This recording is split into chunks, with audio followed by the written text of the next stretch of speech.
नमस्कार, जय जवान जय किसान न्यूज 24 में आपका स्वागत है। आइए नजर डालते हैं आज की खास खबर पर। Smart kids school Basrehar Etawah में स्थित है। वहां के प्रिंसिपल ने बताया कि वे काफी सालों से शिक्षा के क्षेत्र में जुड़े हुए हैं। प्रबंधक जी ने कहा कि कोरोना काल में जनता की सेवा कर रहे थे। प्रबंधक जी ने कहा कि कोरोना काल के समय में भी ऑनलाइन लगवा रहे थे क्लासेस। प्रबंधक जी ने कहा कि बच्चों के ऊपर कोरोना के बाद से विशेष ध्यान दिया जा रहा है। प्रबंधक जी ने कहा कि अपने जीवन में सिर्फ शिक्षा को आगे बढ़ाने के लिए हमने ये कदम उठाया है। देखिए जिला इटावा से संपादक कुमार गौरव के साथ सचिन की ये खास रिपोर्ट।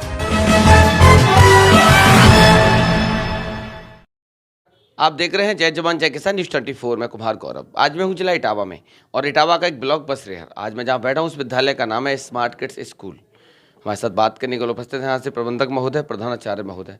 बात करने का और जानने का प्रयास करूंगा क्योंकि पिछले 2 साल से कोरोना काल का समय था और कोरोना काल के बाद एक बार नई शुरुआत हुई है, नया सेशन स्टार्ट हुआ है। 2 साल का जो चैलेंजेस रहे, हिंदुस्तान के साथ साथ कई अन्य देश इस महामारी की चपेट में आए। लाखों लोगों का रोजगार चला गया, लाखों लोगों की जान चली गई, शिक्षा व्यवस्था पूरी तरीके से ध्वस्त हो गई। बात करने का और जानने का प्रयास ये भी करूंगा कि संस्था ने कौन कौन से चैलेंजेस फेस करे।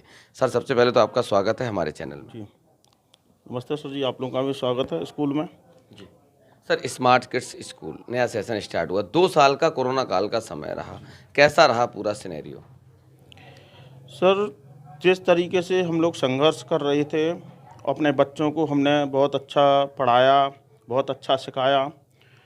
2 साल लगातार बच्चे घर बैठे हैं। अब उनकी स्थिति इतनी नाजुक हो चुकी है कि उनको ना तो किताबें पढ़ना आ रहा है, ना घर में उन्हें कोई सहायता उन्हें जिस तरीके से करनी चाहिए थी गार्जियंस ने पैसा बचाने के लिए, ना तो उन्हें कोई सहायता दे पाई और ना ही ऑनलाइन कोर्स वगैरह प्रोवाइड करा पाए गाँव में। जैसे कि मोबाइल्स की कमी है, सरकार कहती रही कि नहीं हम मोबाइल्स के ज़रिए बच्चों को पढ़ाएंगे। जिस तरीके से आपने देखा कि 2 साल का जो समय रहा पूरा क्रिटिकल रहा, दो साल के समय में आपने ऑनलाइन क्लासेस थी, क्या मानते हैं ऑनलाइन और ऑफलाइन में क्या ज़्यादा इफेक्टिव रहता है? देखिए, ऑफ़लाइन में बच्चों से डायरेक्ट इंटरेक्ट करने का मौका मिलता है। ऑफ़लाइन में बच्चे सामने होते हैं, अपनी समस्याओं को बता सकते हैं, हम भी बच्चों को अच्छी तरह सिखा सकते हैं। ऑनलाइन में सबसे बड़ी प्रॉब्लम ये रहती है कि हम लोग जो कुछ पढ़ाते हैं, कई बच्चे ग्रुप लेफ़्ट कर देते हैं, उसका रिस्पॉन्स नहीं देते हैं। गार्जियंस के पास एक मोबाइल है, वो लेकर चला जाता है, बच्चों को पढ़ने का मौका ही नहीं मिल पाता है। इसके अलावा जो भी गलतियाँ होती हैं, वो बच्चे पूछते नहीं हैं। गार्जियंस भी बच्चों के साथ समय नहीं देते हैं, जिसका असर ख़राब तो आता है, लेकिन बुरे वक्त में ऑनलाइन थोड़ा बहुत सपोर्टिव तो है। सर, संस्था ने फाइनेंशियली क्या क्या चैलेंजेस फेस करे?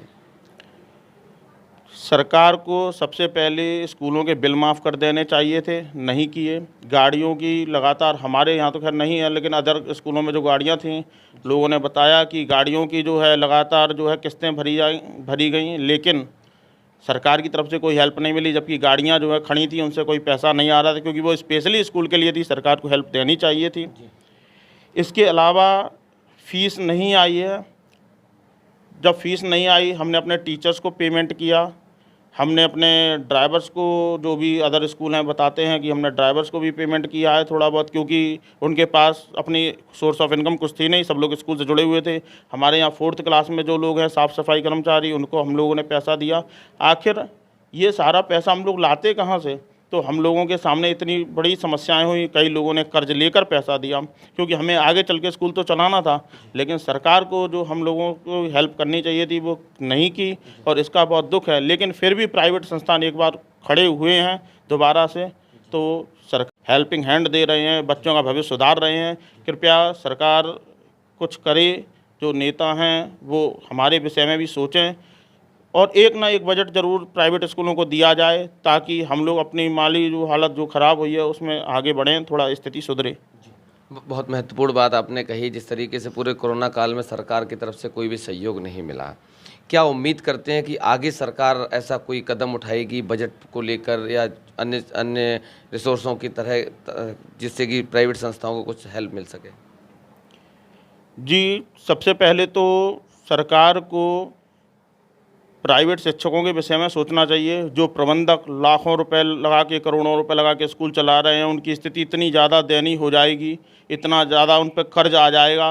वो जो कर्ज चढ़ा हुआ है, सरकार उसमें छूट दे, थोड़ा कर्ज कम करवाए, ठीक है। इस तरीके से अगर परिस्थितियाँ बिगड़ती रहीं तो सरकारी स्कूलों में तो स्थिति वैसे ही बच्चों की नाजुक है, प्राइवेट स्कूलों में भी नाजुक हो जाएगी, तो उन बच्चों का भविष्य कहाँ जाएगा, ये सोचे सरकार। और हम लोगों का जितना भी मदद कर सके, अच्छे कोई बजट पास कर सके हम लोगों के लिए, तो ज़्यादा अच्छा रहेगा।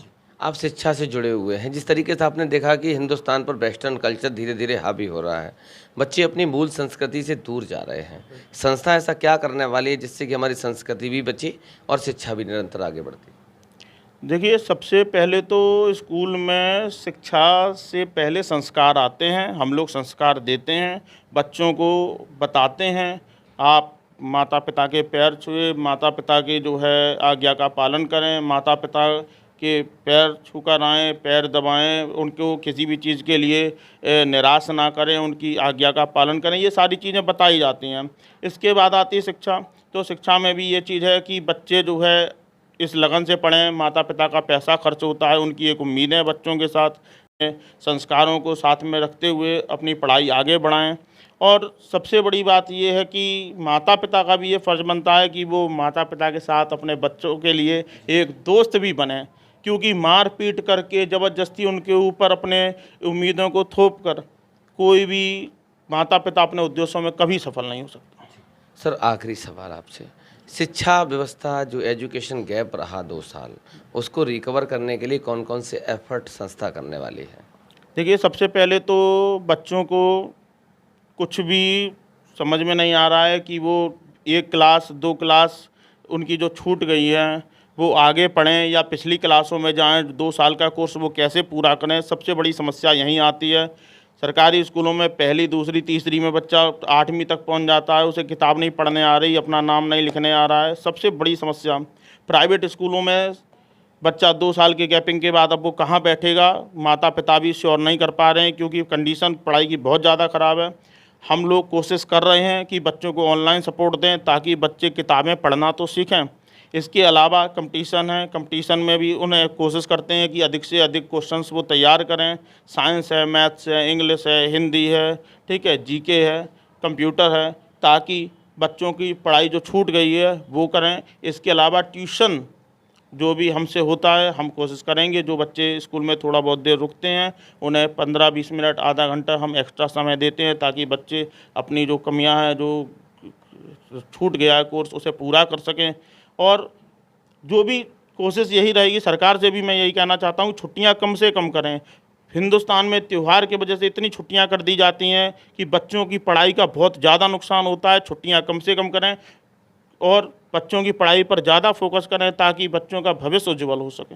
सर, आखिरी सवाल आपसे, जैसा आप हिंदुस्तान पे महामारी आई, लाखों लोगों की जान चली गई, रोजगार चले गए, हिंदुस्तान के साथ साथ कई अन्य देश इस महामारी की चपेट में आए, ईश्वर से क्या प्रार्थना करेंगे इस महामारी के लिए?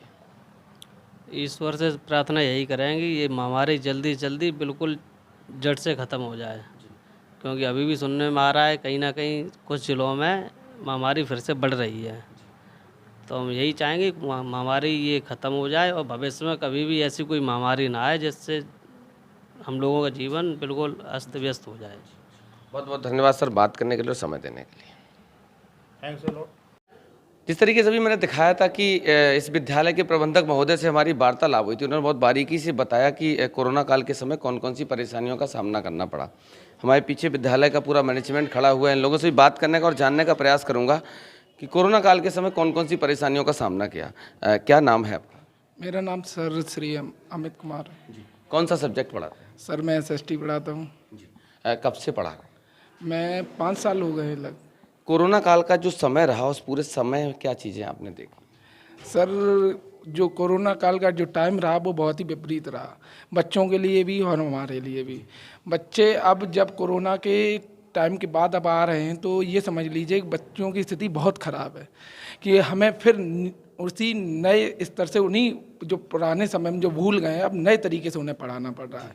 जो 2-3 साल की जो मेहनत थी, अब हमें फिर वो नए तरीके से सब कुछ उन्हें बताना पड़ रहा है, सिखाना पड़ रहा है।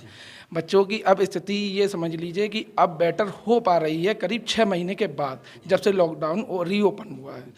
तो धीरे धीरे बढ़ रहे हैं, लेकिन उस स्तर पर अभी भी नहीं पहुंच पाए जिस स्तर पर उन्हें पहुंचना चाहिए था। क्या परिवर्तन देखा बच्चों में? मेरा नाम बन्ना सिंह है। मैं कौन सा सब्जेक्ट आप? मैं इंग्लिश पढ़ाती हूँ और मैं यहाँ पे 3 साल से वर्कर हूँ। और जैसा कि सर ने बताया, मैं इस बात से पूरी सहमत हूँ कि जो हमारी पहले की स्थिति थी, एक तो आर्थिक भी स्थिति डाउन हुई है, दूसरी जो बच्चों का सोशल और स्टडी से रिलेटेड है वो भी इफेक्ट हुआ है। लेकिन ये है कि धीरे धीरे हम उस स्थान पर लाने का प्रयास कर रहे हैं कि बच्चे हमारे दोबारा से लाएं, लेकिन लाने में हमें उस स्थान पर लाने में बहुत समय लगेगा। लेकिन हम सभी प्रयासरत हैं कि हमारे बच्चे उसी जगह आ जाएं, क्योंकि यहाँ तो एक ग्रामीण स्थितियाँ हैं जिससे कि बच्चों की आर्थिक स्थिति के प्राइवेट सेक्टर से जो पेरेंट्स जॉब कर रहे थे वो वहाँ से निकाल दिए गए, तो बच्चों के पास बुक्स नहीं है, तो बुक्स को प्रोवाइड करवाना, तो ये रीज़न भी बच्चों को कहीं पिछड़ेपन होने का कारण है मुख्य रूप से। तो लेकिन फिर भी कहीं ना कहीं पेरेंट्स भी एफर्ट्स कर रहे हो, हम टीचर्स भी एफर्ट्स कर रहे हैं कि उस पुनः पहली वाली स्थिति में बच्चों को लाया जा सके। सर क्या सजेशन देंगे अपने स्टाफ को? हम अपने टीचर्स को यही बताएंगे कि संघर्ष करिए, बिना संघर्ष के जीवन नहीं है। और शिक्षक का पहला कर्तव्य अपने विद्यार्थियों के प्रति होता है कि आप उनके भविष्य को बनाने के लिए सोचिए। अगर हमारे विद्यार्थी अच्छे होंगे तभी हमारा समाज अच्छा होगा, तभी हमारा देश अच्छा होगा। और शिक्षक अपने कर्तव्य को पूरा करे, ये समाज के लिए भी अच्छा है और शिक्षक के अपने फ्यूचर के लिए भी अच्छा। न्यूज़ 24 की तरफ से आप सबको नए सेशन के लिए बहुत बहुत बधाई और शुभकामनाएं। धन्यवाद। पल पल की खबरों को देखने के लिए चैनल को लाइक, सब्सक्राइब और शेयर जरूर करें।